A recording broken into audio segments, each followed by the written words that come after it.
Hello everyone, welcome to my channel. My name is Rashi Goel and in this video we are going to solve what percent of x plus 3y is equals to x minus 3. If x plus y by x minus y is 4 by 3 and where x can't be equals to 0. So let's start with the today's video.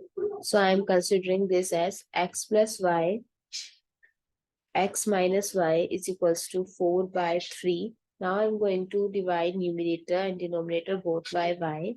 So x plus y by y, x minus y by y is equals to 4 by 3.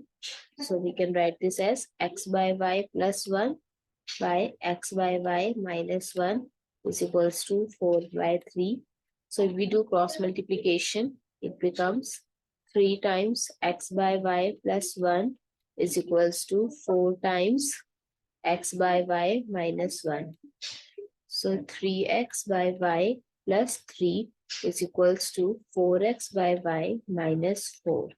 Now we take this variables together. 4x by y minus 3x by y is equals to 3 plus 4. So 7 is equals to, if we take the LCM, 4x minus 3x, that is x by y is equals to 7.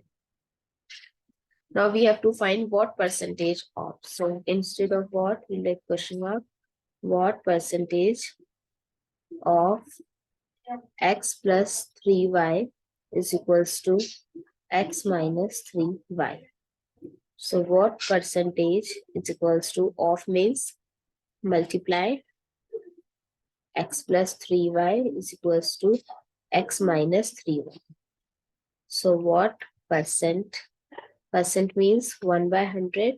So what by 100 multiply x plus 3y is equals to x minus 3y. So x plus 3y.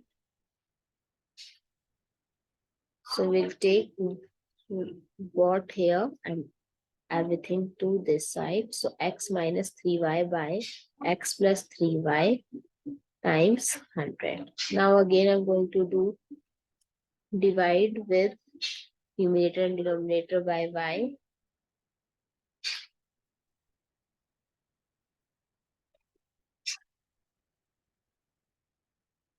So it's equals to x by y minus 3 over x by y plus 3 multiply 100. So x by y is 7. So 7 minus 3 over 7 plus 3 multiply 100. So 7 minus 3 is 4 by 10 into 100. So this is 40. So what percentage is 40% in terms of percentage. I hope it's clear and you find it useful. Please give us a thumbs up and do subscribe to my channel. Stay tuned.